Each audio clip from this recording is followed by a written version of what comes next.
Yes, I. This song is called Be the Change.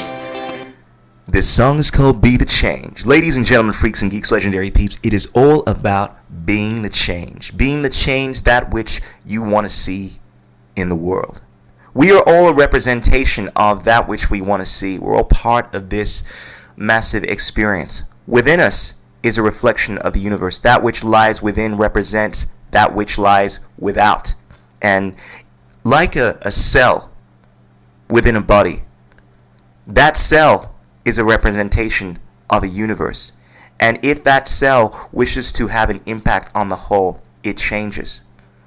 We are all commanders. We are all people that have the ability to inspire change. As we change, we inspire those around us to change. And we inspire the things that make up who we are to change. And as we all change and affect each other, we affect the universe. The one verse, Basare, basically it means the one change, the universe. As we change, so too does the universe around us change. Anyway, enough with my rant.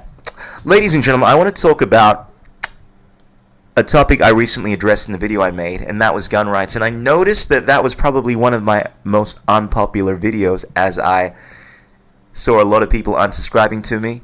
And I don't really mind. I mean, obviously there's a part of you that feels a little hurt because people don't like your views, but ultimately I express many of my views not because I want people to like them, but it's very cathartic for me to express my thoughts on things and to have a conversation with people on the interwebs in regards to how they feel about different things. And I'm not someone that changes my values, changes my views on things because it doesn't resonate with people if I know it to be right. And I realize it is a very difficult conversation, like most issues are, because we're so attached to our viewpoints. But I think it's incumbent upon us, if we are all about matriculating ourselves into higher levels of consciousness, to look at things honestly, with integrity. I think that is a word that few people even understand, let alone apply in their daily lives. A few years back, the most looked up word on Google was the word integrity. People do not understand what it means, let alone know how to apply it. And it basically deals with moral soundness, being whole. It is derived from the word integer, integrity, that which is whole. Plato once spoke about how important it is to be whole within yourself. And the more lies that you hold within yourself, the more disingenuous you are about your ideas, the more of a fracture there is within your psyche, and the more difficult it becomes to maintain the highest aspect of who you are. And I think it's important when we're looking at things to have integrity. And I only say this because one of the things I see when I'm reading comments is, obviously people have different views on things, and that's fine. We all have different experiences. We all have different views. But to me, it becomes abundantly clear at times when people are aware that what they're saying is not true. They have been proven to be wrong, and rather than accepting that, they tend to put their head in the sand like emus and ignore what was said and just unsubscribe or say that someone doesn't know what they're talking about. And I think this is something that we do because we all have egos.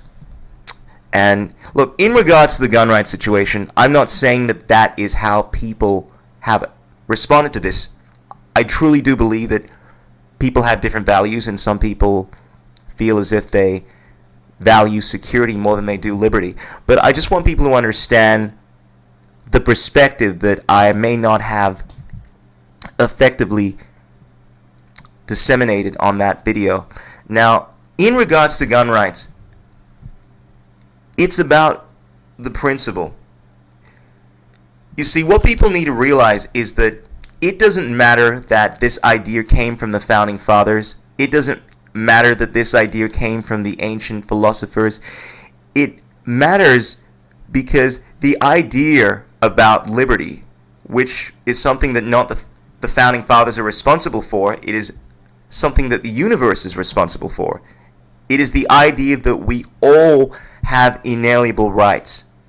We all have a right to life, all have a right to the pursuit of happiness. We all have a right to do basic things provided we are not harming anyone in the process.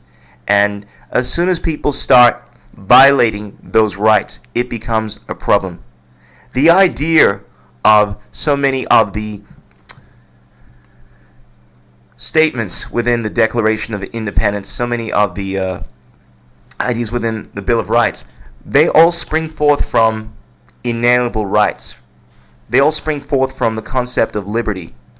And the Second Amendment is important because in order to maintain liberty, you need to have the right to be able to defend it. And there is nothing wrong with that. It's difficult for us to accept because we live in a world where there is so much dis-ease. There is so much pain, suffering, and violence. And because we fear that violence may be perpetrated on us, we want to apply measures to ensure that does not happen. And therefore we want to encroach on the sovereignty of others by taking away the inalienable rights that they have. And we do this by wanting to take away the guns of people. And whereas it's not right for me to take away someone's privacy because I feel as if I need to spy on them to ensure that they're not doing anything wrong, it is not appropriate for me to take away someone's right to defend themselves, to defend their family, regardless of what foreseeable good I think that may bring. And it is a very difficult thing for a lot of people to accept because people are always thinking about the future and thinking about how to make the society a better society. But I would invite you to consider this, that there have been so many countries where the people have been disarmed. If I have a look at some basic statistics, in 1929 the Soviet Union established gun control. And from 1929 to 1953, about 20 million dissidents unable to defend themselves were rounded up and exterminated.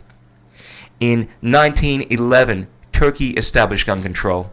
From 1915 to 1917, 1.5 million Armenians unable to defend themselves were rounded up and exterminated.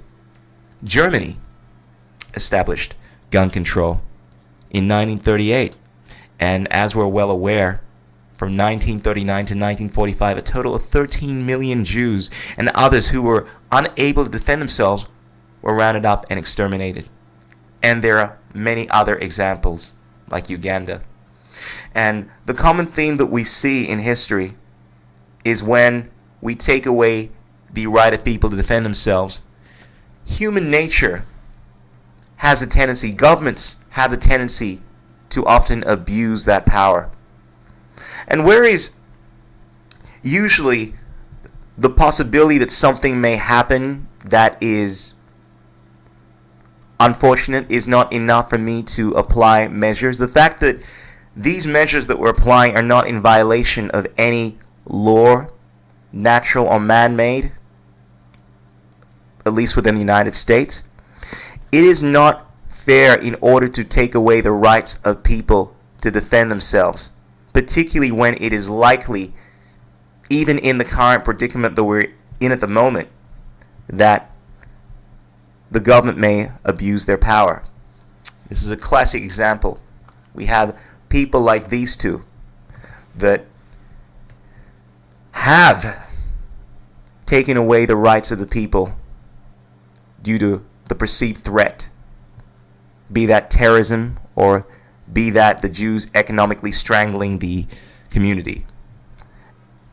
And this is basically why I have the view that I have on gun rights. It's not a view that I want to have. I think most people that are within the truth movement, they're all about peace and love. They're all about these pacifist ideologies. They don't want to harm anyone, and they see guns as being a representation of violence.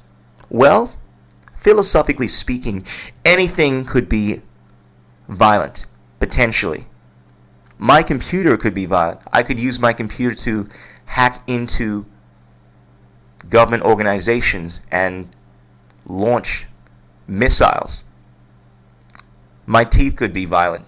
These big white teeth that I have, they're not as sweet as they may look. I may sink them into you and bite your face off like chimpanzees do.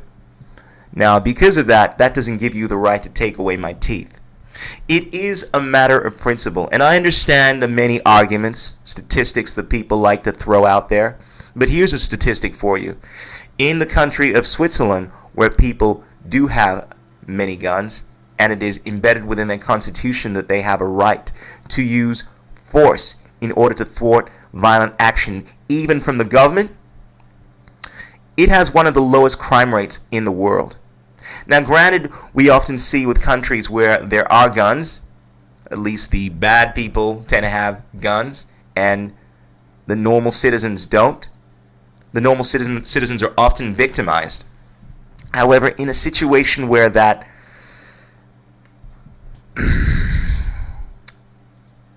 violence or potential for violence is owned by everyone, not just the bad guys, but by the citizens. And when I say potential for violence, I mean the ability to use arms in order to thwart violent action.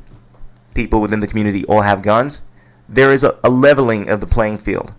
Obviously, people are not going to want to break into someone's house if they are weary of that person having a gun and harming them. So the argument holds that, yes, potentially more guns do not necessarily equate with more violence. More guns may actually equate to people having the right to defend violence. And this is all it comes down to: self-defense. Just the ability to defend yourselves. Unfortunately, we live in a world where we're not there yet. If this was a utopian world where there was no evil, there was no violence, there were not people that were intent on harming you, taking away your civil liberties, everyone had an understanding of what is right and what is wrong, and we were all in union, there would be no need for weapons.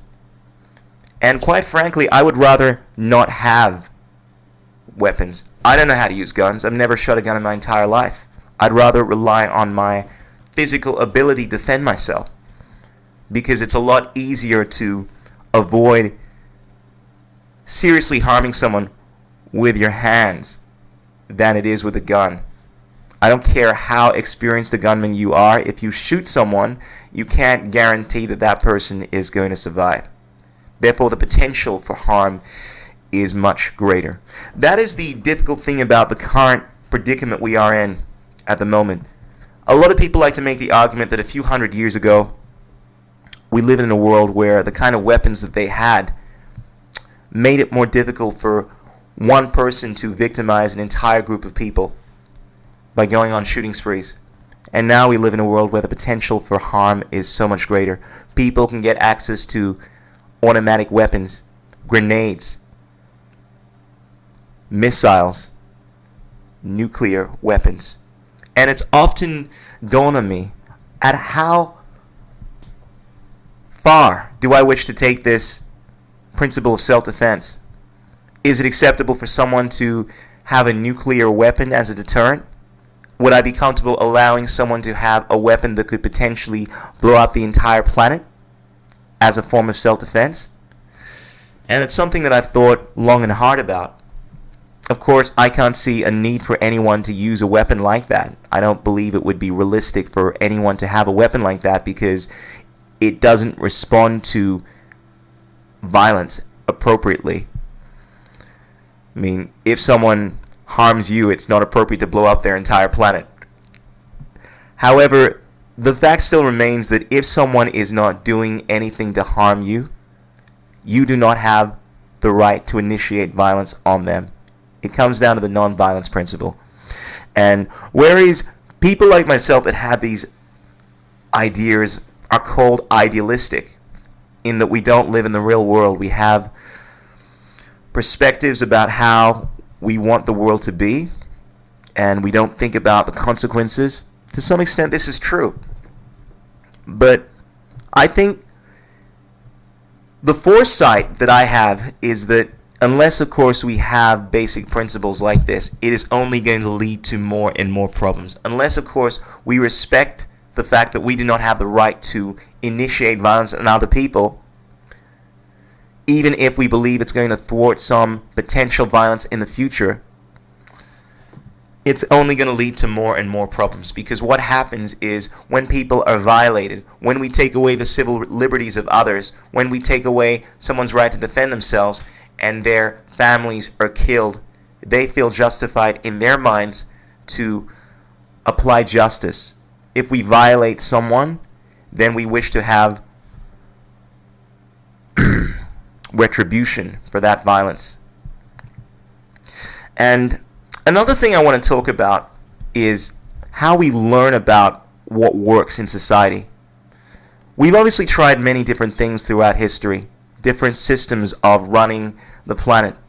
And as I mentioned earlier, the many situations where we've taken the civil liberties of peoples and we've seen how it affects the populace. Nature, I believe, has a way of teaching us things.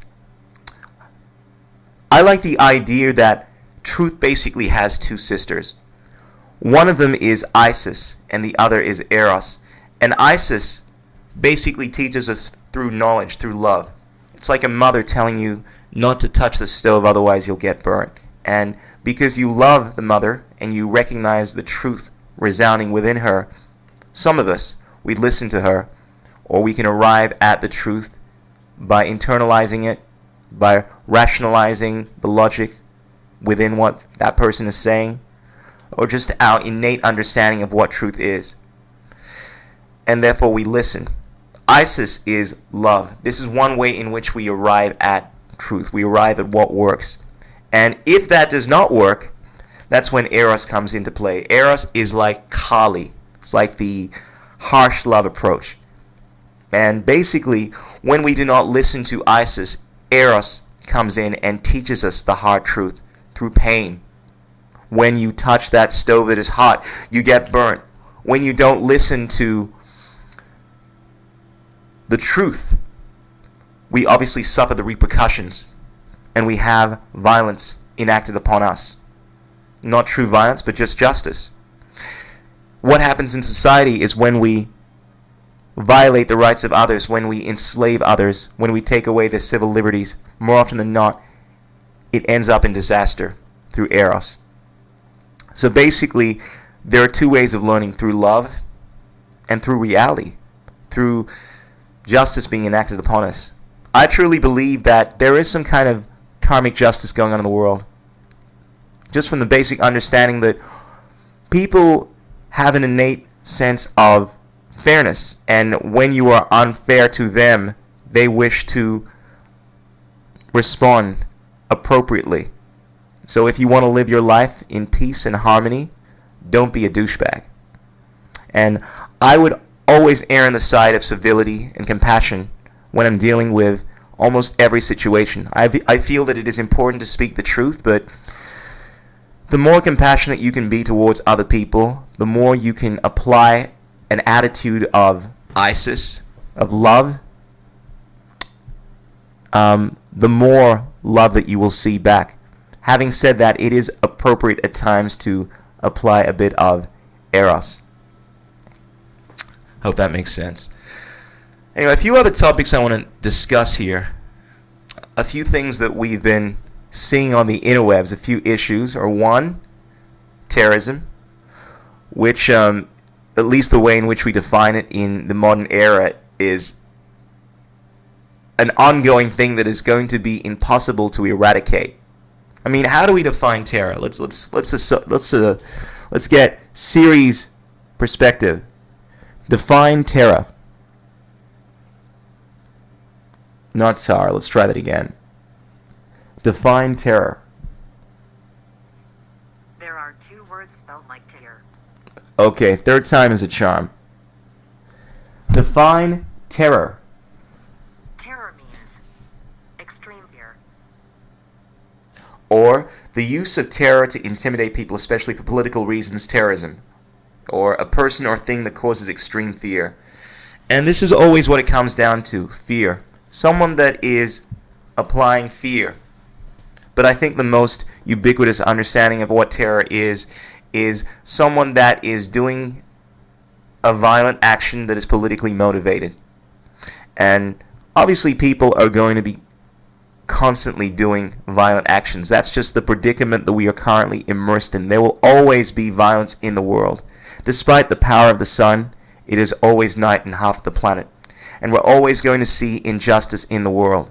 Therefore, to take on this position of combating terror, and in order to combat terror, taking away the civil liberties of other people, it's a recipe for disaster. This is what has always happened in history. There have always been concessions that have been made during times of war. However, because war was a temporary thing, eventually we would go back into a state of fairness, a state of natural law, where we wouldn't be applying these draconian measures to the people in order to achieve the greater good or eradicate a problem. But when you have an ongoing war like terror, you will never go back to that state where there is complete fairness. Therefore, this situation we're in now is a perpetual state of disaster. Alright, finally, another thing I wanted to discuss, something I've seen recently on the interwebs, is this debate going on between a guy called Onision, who I'm a huge fan of, and a guy called Vegan Gains, which I'm sure a lot of you people are familiar with. I think Vegan Gains recently made a video on Onision combating his approach towards animal rights, his vegetarianism. And this is a very tricky topic because I know that a lot of vegans, they take on this perspective that unless, of course, you are in line with the level of nonviolence that I am, everything that you do is undermined. And I think this is the approach that Vegan Gains take. Onision, I think, is a brilliant activist. In fact, before Vegan Gains, or before a lot of people even started making videos about animal rights, Onision was doing this at full throttle. And he is an incredibly eloquent speaker. He's incredibly logical and passionate. And quite frankly, I respect the shit out of his activism. And I think his views are actually more sensible, more practical in many regards than a lot of the things Vegan Gains says. Now, in regards to the video that Onision made, he did actually make some really good arguments. One that, as Vegan Gains tends to do, Vegan Gains, Richard, made a lot of assumptions in regards to Onision's diet. And this is the thing that some vegans tend to do, the generalizations they make. They make these generalizations that, oh, wait a sec, you're having eggs, therefore you are supporting animal exploitation. And the thing that people lose sight of is not necessarily. Onision speaks about how he actually lived on a farm, and he actually takes great effort to ensure that the eggs that he is consuming are taken from a non-slaughter source. So what that basically means is that those chickens are not getting slaughtered. Those chickens are in a situation where they are obviously being taken care of. They're not exploited, and those eggs are just going to waste. A lot of vegans, this is where it comes back to integrity. This is what I admire about Onision. Now, one of the things that I find very disconcerting is that some vegans do not have the integrity to at least acknowledge that there is no harm, there is no exploitation that is taking place in regards to circumstances dealing with eggs. It is absolutely possible for someone to have chickens that they are taking care of and not exploit those chickens, to ensure that they are being looked after. And in regards to those chickens eating their eggs, which is not a natural thing for chickens to do, if natural is even a word, it's basically cannibalism for those chickens, like to make the argument that it is still exploitation if humans are consuming those eggs. Now, for someone like me that has realized the many benefits of avoiding the consumption of eggs and realizes that it is much healthier, and also realizes the horrible nature of the egg industry for the most part, I still do not feel as if it is fair for me to make assumptions that anyone that eats eggs is being immoral, because It's just not the case. It is actually possible to consume eggs and do it on an ethical level. And I get very frustrated when I hear people making generalizations in regards to vegetarians that eat eggs. And also in regards to dairy. Now, of course, we're all aware of the horrors of the dairy industry, but people need to remove the process of consuming eggs, consuming dairy, to the process of what often happens in order for us to consume that dairy. Now, in regards to the dairy industry, obviously, we are well aware of how that calf is often separated from its mother. That calf is often chopped up into little pieces so people can enjoy veal, and often that cow is obviously taken to slaughterhouses and eventually slaughtered so people can consume meat. Now, having said that, it is not necessarily the case in all situations. There are places, not only within India, but in the Western world, where people do not treat their cows like that. Where people do not rape their cows, ensure that they're just put with the bulls, and what would naturally happen, happens. Those cows obviously become pregnant, those cows are taken care of, and those cows are not slaughtered. Now, whereas I do not believe it is healthy, and I could be wrong here, once again, integrity. This is something that I respect about Onision. He speaks about how there are actually some benefits from at least his understanding of the consumption of milk. However, there are also many other negative side effects, and they probably outweigh any benefits. At least he has the integrity to talk about the benefits, and I have the integrity to talk about how it is not always a case of it being immoral. Whereas with the consumption of meat, it is impossible, obviously, to kill an animal without asking. It is impossible to consume meat without killing an animal. That is a definitive thing. But the problem with veganism is that there are many assumptions, many generalizations that we need to make in order to say that if you are consuming animal products, what you're doing is immoral. And a lot of vegans buy into this mentality, and it is a viewpoint that is lacking integrity. I think in order to bring about truth, we need to be real with ourselves and real with the information that we're disseminating.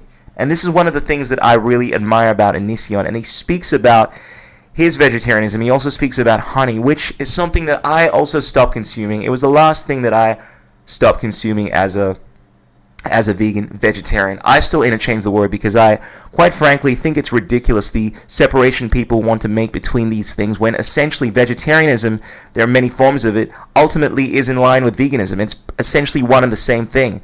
This rank that people want to pull as vegans and say that unless, of course, you're a vegetarian, you're not in line with our ideals as animal rights activists, is a little silly, particularly when vegetarianism on various levels actually takes it higher, like the level to which the Giants want to take it to, whereas they not only avoid eating many animal products, but they also avoid. There are various groups within Jainism that don't even like to pull their hair because of the organisms that die. Sounds ridiculous, but there are people like that don't have certain root vegetables because of the microorganisms that are killed, because of the insects that are killed when these are pulled from the ground. There are giants that don't even like eating mock meat, which to me sounds ridiculous because of the idea that it creates about thinking it is acceptable to eat other animals. But there are many higher levels that we could take this thing to, and one of the things that I find frustrating amongst some people within the vegan community is the quickness that they have, particularly vegan gains, to judge and condemn anyone that is taking it upon themselves to make great efforts towards ahimsa, non-violence, which is what this whole thing is about.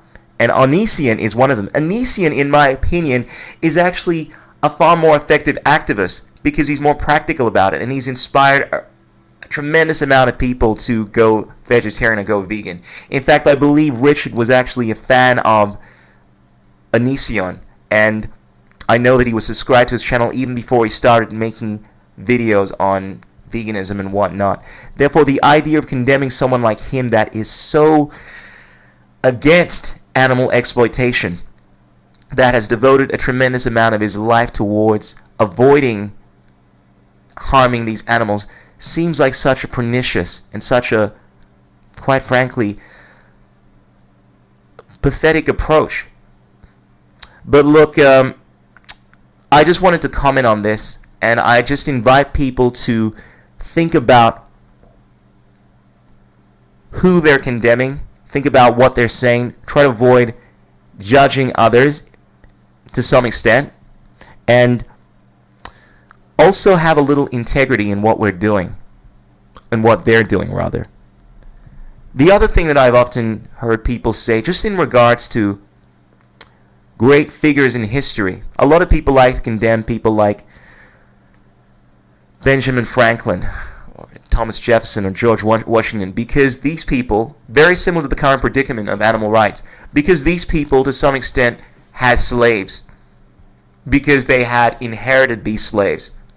Even though they were abolitionists, they were animal rights activists, some of them, like Benjamin Franklin.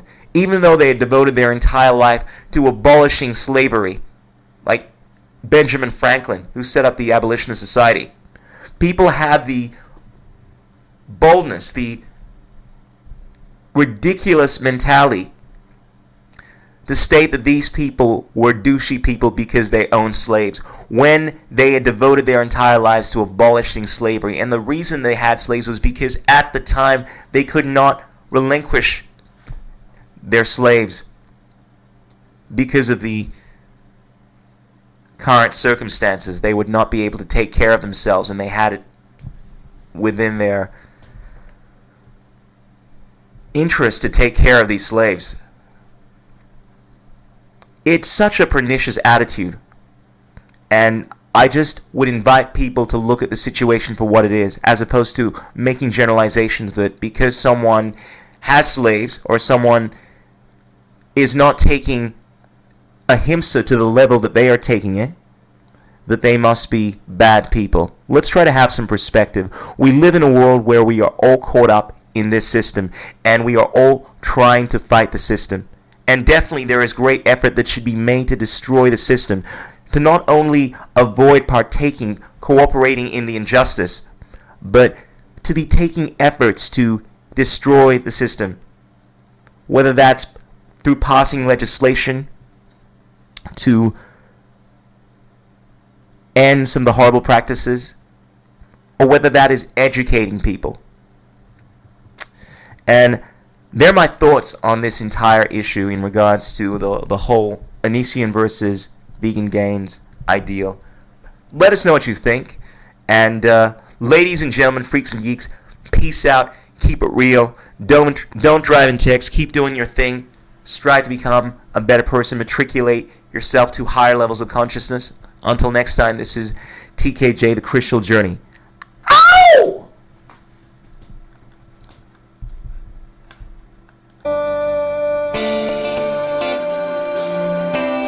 Yes, I.